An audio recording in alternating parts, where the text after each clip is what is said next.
Hola amigos, ¿cómo están? Bienvenidos a un programa más de encuentros cercanos desde Capilla del Monte, Córdoba, Argentina y para todo el mundo. Como siempre, todos los jueves 19:30, aquí en el canal FM Mantra, nos encontramos para ir tratando de entender esta realidad que ya convive con nosotros, que nos apasiona, que es todo lo que tiene que ver con el mundo de los ovnis.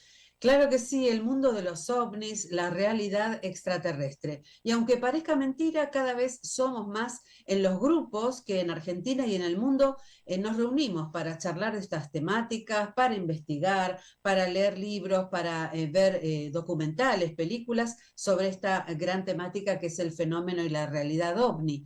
Nosotros, bueno, formamos parte de varios grupos y estamos, como siempre, Fernando, en nuevos proyectos involucrados y también invitando a mucha gente, ¿no? Esto de tratar de entender cuál es el intercambio que tenemos con este fenómeno o esta experiencia que vamos viviendo, también lo estamos estudiando desde el origen de la humanidad, desde los inicios. Y es allí donde nosotros desarrollamos todo nuestro trabajo investigativo y de docencia en AIPA, la Academia Internacional de Paleocontacto. Esta academia que surge allí en octubre del año pasado, pocos meses de recorrido, pero ya mucha experiencia con gente linda de Argentina, de Chile, de México, de Venezuela. De a poco vamos sumando amigos participantes en AIPA, donde, bueno, vemos el fenómeno ovni en la antigüedad. Y sobre todo interdisciplinaria. ¿Qué quiere decir? Nos valemos para tratar de entender esta realidad ovni de diferentes disciplinas, antropólogos, psicólogos, investigadores, arqueólogos. La idea es tomar diferentes elementos, conocimientos para ver cómo es que se relaciona este fenómeno con nosotros. Y allí estamos generando este espacio virtual donde damos a conocer la manifestación del paleocontacto, el contacto alienígena en la antigüedad, por diferentes partes del mundo. Este curso lo expresamos en un año con 4 trimestres, donde vamos observando en cada continente cómo se manifestó el fenómeno. Y bueno, en la antigüedad y en nuestro presente también siempre están ellos, siempre están los visitantes estelares que vienen a observar el proyecto humano, observar qué estamos haciendo aquí en la Tierra y de alguna manera a veces intervienen también en nuestra historia. Hay registros muy antiguos de esto, pero también hay relatos modernos, contemporáneos. Hoy vamos a hablar de un caso muy, pero muy interesante. Así es, algo que sucedió en los Estados Unidos en plena Guerra Fría. Yo siempre digo que es interesante ponernos en contexto histórico. Y es así que después de la Segunda Guerra Mundial, Estados Unidos y la Unión de Repúblicas Socialistas Soviéticas se disputaban el poderío o el manejo del mundo.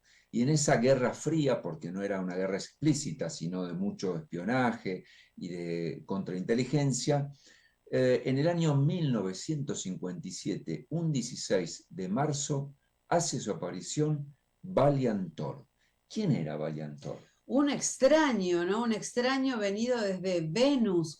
Este es un acontecimiento que uno puede decir, es una historia casi de ciencia ficción, pero luego vamos a ver y con el correr de los programas vamos a traerles muchas historias de estos visitantes venidos de otros planetas o de otras estrellas en constelaciones lejanas que dicen provenir de esos planetas y que vienen aquí a la Tierra para diferentes tareas o Un poco, misiones con claro, diferentes mensajes un poco también, ¿no? a ser de tutores de nuestra evolución, no solo de lo tecnológico, que tenemos muchas capacidades y en eso no se preocupan tanto, sino en el hecho de la evolución desde el punto de vista emocional, espiritual y del raciocinio, del discernimiento, ¿no? Porque, de acuerdo a lo que podemos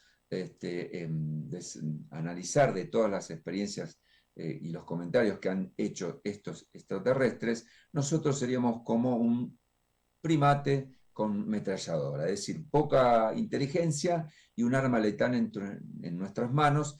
Y esto se empezó a suceder, esta manifestación más evidente, a partir de lo que no pasó desapercibido en nuestro sistema solar y en nuestra galaxia, podríamos decir, que fue la detonación de 2 bombas atómicas en Hiroshima y Nagasaki en el año 1945. A partir de allí, se empieza a manifestar más seguido y con diferentes intenciones esta visita de extraterrestres a nuestro planeta.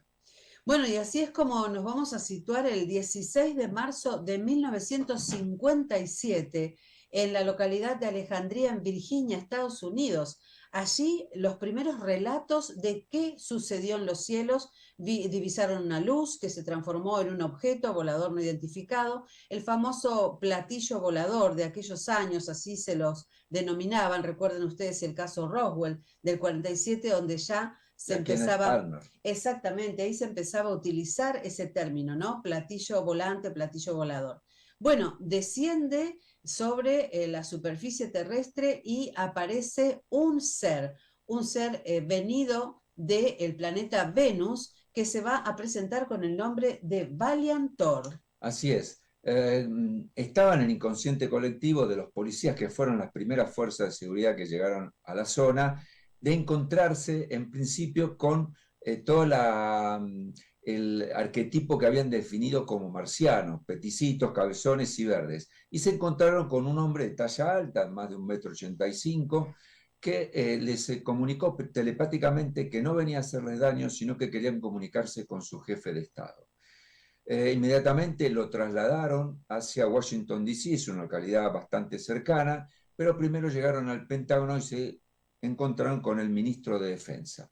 Una vez evaluada la situación, y él, a través de mensajes telepáticos, indicando que quería acercarse al presidente de los Estados Unidos, en ese momento era Eisenhower, se dirige directamente por la Casa Oval, por el Salón Oval, hasta encontrarse con él, obviamente custodiado por fuerzas de seguridad y agentes de inteligencia, con bastante resquemor por la seguridad del presidente. Claro, hay que destacar algunos aspectos, ¿no? De este ser, de este personaje que se presenta y que ya demuestra esta capacidad telepática, ¿no? Esta transmisión de pensamientos, ¿no?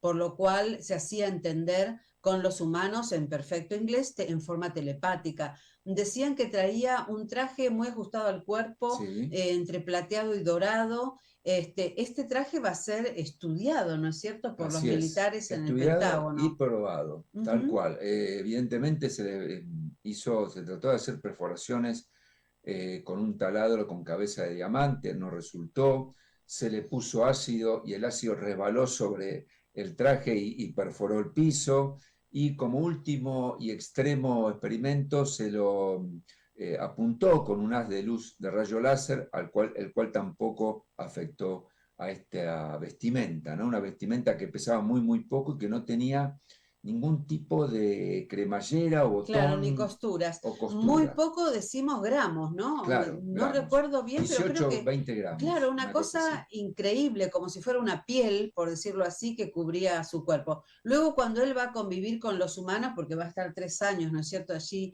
en el Pentágono, en la Casa Blanca, en las inmediaciones de lo que va a ser el área militar. Le van a facilitar ropa más común, digamos, va a De usar humanos. de humanos.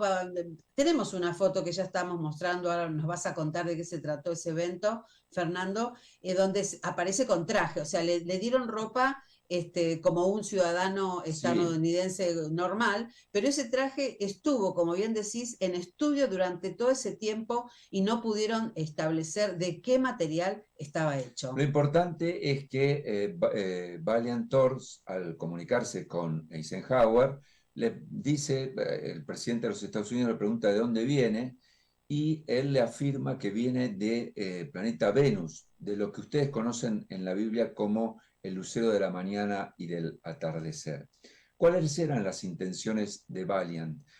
Como toda civilización avanzada y tutelar de la raza humana, lo que buscaba era entregar conocimientos y herramientas para que no hubiera hambre ni enfermedades en la tierra. A cambio de lo que pedía era evitar utilizar el combustible de los fósiles, es decir, los derivados del petróleo, y la carrera armamentística atómica.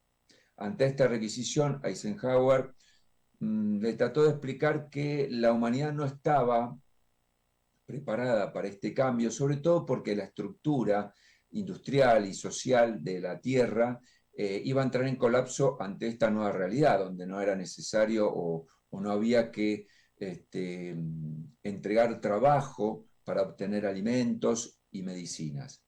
Dicho esto, se le permitió convivir durante 3 años, ese era el plan pautado, tratando de pasar conocimiento científico a los científicos de los Estados Unidos y requiriendo del Ministerio de Defensa y la Fuerza de Seguridad el entendimiento para no caer en esta carrera armamentística, lo cual no se logró.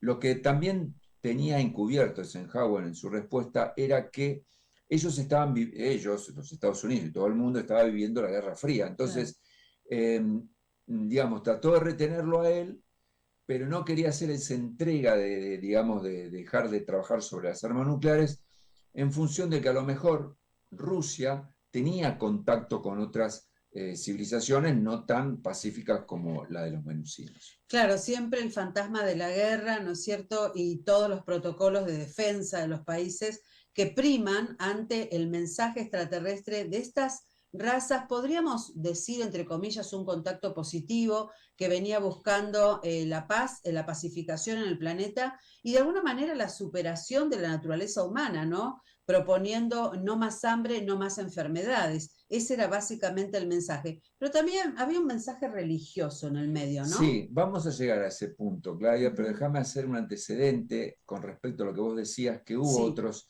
contactos con civilizaciones extraterrestres. Después del incidente que vos comentabas de Roswell en el 47, en el año 55, Eisenhower, primero visitados por los pleyadianos, que también proponían eso, el hecho de entregar conocimiento a cambio de no utilizar la fuerza nuclear o la energía nuclear y la del hidrógeno, a lo cual también por los mismos motivos de la Guerra Fría no quiso acceder, no quería desmilitarizar a los Estados Unidos ante la eventual fuerza bélica de la URSS.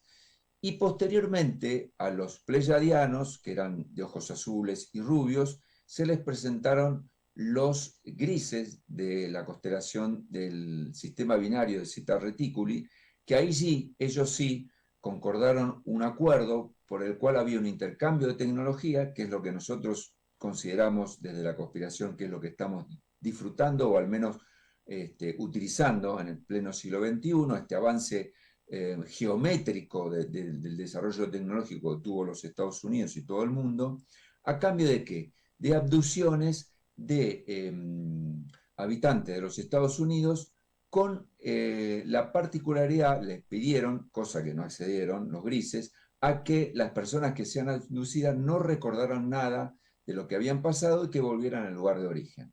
Bueno, hay muchos casos, nosotros hemos compartido con Claudia el caso de Travis Walton, que también, digamos, lo tomaron en un bosque y lo entregaron en otro lado, ¿no? claro que sí, hay mucho para hablar con respecto a las abducciones y bueno, que a veces, en general, en la mayoría de los casos son tan traumáticas, ¿no? Pero volvamos, Sí, Fernando, yo estoy intrigada con Valiantor, que sí, se instala allí en un departamento en el Pentágono, ¿no? exacto. Él está durante 3 años conviviendo con los humanos y en algún momento se le sacan fotos, estaba en una reunión Sí, el con tema, una comitiva extraterrestre. él junto a su tripulación, Jean, Dean y Tania, se encontraron en una reunión donde habían sido invitados gente que tenía que ver con el estudio del fenómeno ovni. En esa reunión, Arthur Andrews era un fotógrafo novato, le sacó la foto que todos conocemos de Valiantor, pero que tenía un destino muy, muy particular y que está relacionado con lo que Claudia comentaba de el mensaje con respecto a Dios y a Jesucristo que propuso Valiantor. Esa foto tuvo como elemento el nexo entre Valiantor y el doctor Strange, Frank Strange, que fue el que realizó un libro, Un extraño en el Pentágono, publicado en el año 67, donde él cuenta su experiencia de haber participado de varios diálogos con Valiantor. Claro, 10 años después de que llegara Valiantor a la Tierra, es que se escribe este libro, ¿no? Exacto, En el exacto. 67, donde Stranger va a contar, este escritor que era muy religioso, ¿no es cierto? Era Por eso médico, yo, médico. claro, pero recuerdo ese matiz en el mensaje de Valiant Thor, donde le habla inclusive de Jesucristo, le dice que es un referente a nivel cósmico muy importante, que dejó un mensaje para la humanidad muy positivo, para la evolución del humano. Eh, y a mí me queda esta duda, ¿no? Valiant cada vez que hablaba con alguno de los humanos, como que leía la mente también y se ponía en sintonía con todo lo que es la parte de formación cultural, religiosa, de conocimiento que tenía su interlocutor. Y de esta manera podía establecer un vínculo de confianza y que la comunicación fluyera. En muchos de los casos era telepático esta comunicación. Esto lo vamos a ver en diferentes visitantes estelares que manejan esta capacidad y que de esta manera van pasando la información o los mensajes a los contactados, ¿no? En su forma de pensar, el doctor Frank Strange le pregunta muy ingenuamente si en Venus, que se hablaba de Dios y de Jesucristo, había una Biblia venusina. Y él con mucha tranquilidad y algo de, digamos, de tratar de entender la inocencia del doctor Strange, le dijo que no hacía falta la comunicación a través de un escrito para estar en contacto con el Dios, con el Supremo, ¿no? Una característica muy, muy especial de este encuentro. Pero sí, como bien decía Claudia, hacía hincapié en que el hombre había desviado un poco el camino de Dios y que tenía que volver como a la fuente, ¿no? Como a esa conexión con lo supremo, con lo superior, y no enfocarse tanto en el desarrollo tecnológico separado de lo que es la ética y la espiritualidad, ¿no? Volver a lo ético y a lo espiritual.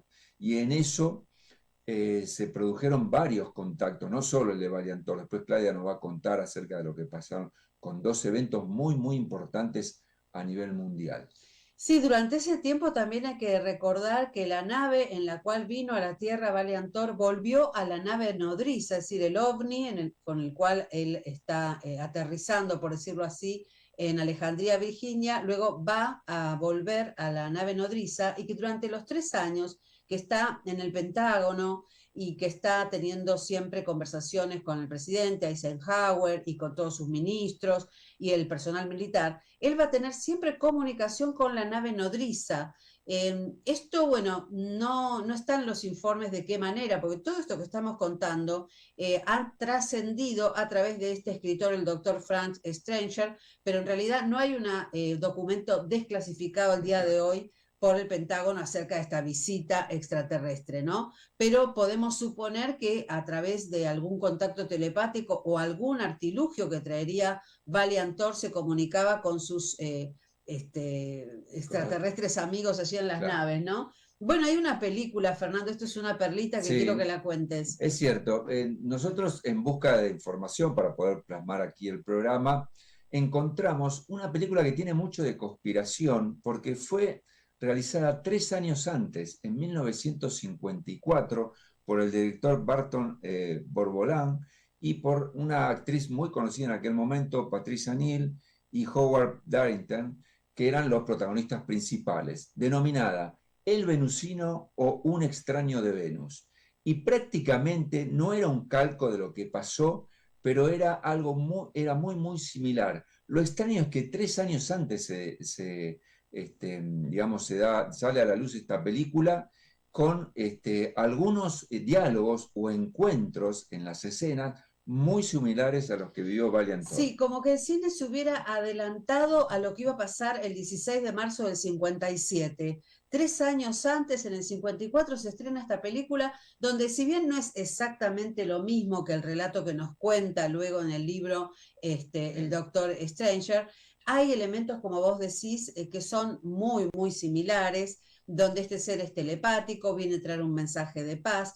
Inclusive hay una pequeña perlita que la vemos en muchos casos de contacto extraterrestre donde se enamora de una humana. Bueno, un poco lo que pasó con los Nefilim, ¿no? Claro. Que también está en la Biblia, valga la redundancia causística. Y habíamos hablado de que también hubo dos eventos de Ujú. encuentros con extraterrestres que también marcaban esta línea de volver a la paz, a la ética, a la espiritualidad. Contanos, Clau, Sí, vamos como para dejar igualmente, para otros sí, sí, programas. igualmente lo vamos a seguir desarrollando, Fernando, porque hay mucho, mucho para hablar, pero cuando veíamos el caso de Valiant Thor, este extraño venido desde Venus, recordábamos otras visitas con mandatarios o con embajadores o con representantes religiosos. En el 61 tenemos el evento en Castel Gandolfo, el Papa Juan XXIII se encuentra con un extraterrestre en los jardines de esta residencia de verano del Vaticano. Ya Tal vamos a estar cual. hablando de esto y su secretario privado es testigo de esta visita extraterrestre con la cual el Papa queda muy consternado y hay todo un mensaje que el Vaticano nunca termina de entregar al común del ciudadano, ¿no es cierto? Diciendo qué pasó ese día, qué fue todo lo que le dijo ese extraterrestre al Papa, Claro, ¿no? nosotros nos enteramos porque en el año 1985 empieza a dar a conocer este evento el secretario privado de Juan XXIII, que ya en esa época era muy mayor y obviamente creo que no tenía ya temor a ninguna represalia por parte de la estructura del Vaticano. Y el otro evento importante fue acá en América. Claro que sí, en la Embajada de Ecuador en Lima, Perú. Ahí se va a encontrar el comandante Ban Yu con todos los miembros de la embajada, inclusive con el embajador de Ecuador allí en Perú, y va a entablar una serie de conversaciones durante un tiempo también allí en la embajada, donde va a traer un mensaje de paz, también el alerta con respecto al uso de armamento nuclear, las guerras, en fin.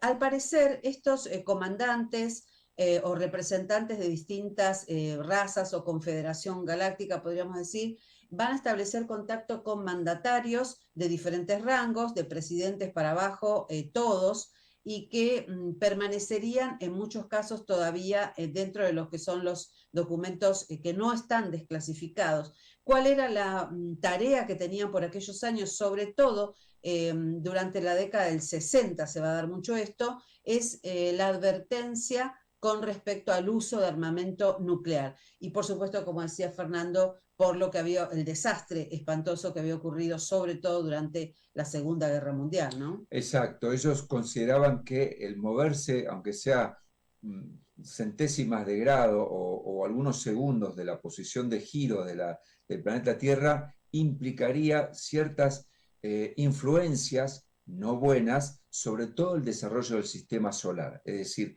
ese movimiento de cambio de la Tierra traería aparejado inconvenientes a la posición de Venus, Mercurio, Marte, etcétera, todos los planetas de nuestro sistema solar. Realmente un tema más que interesante. Estas visitas estelares estarán seguramente ahora visitando a los presidentes, a los mandatarios de todo el mundo, ¿Por porque qué no? lamentablemente estamos siempre con la zozobra a las puertas de una tercera guerra, ¿verdad? Ojalá que nunca ocurra, pero bueno, seguro que están visitando nuestro planeta. Lo cierto es que, gracias a Dios, consideramos que mucha gente está iniciando otro tipo de camino, lo que nos proponen nuestros, podemos decir, hermanos cósmicos, hermanos de nuestro sistema solar en busca de la elevación como ser humano. Así que este programa y este canal creo que va en ese sentido. Ha sido un gusto encontrarnos nuevamente, como todos los jueves 19:30. Nos veremos la próxima semana. Libres pensadores y buscadores de la verdad, nos volvemos a encontrar.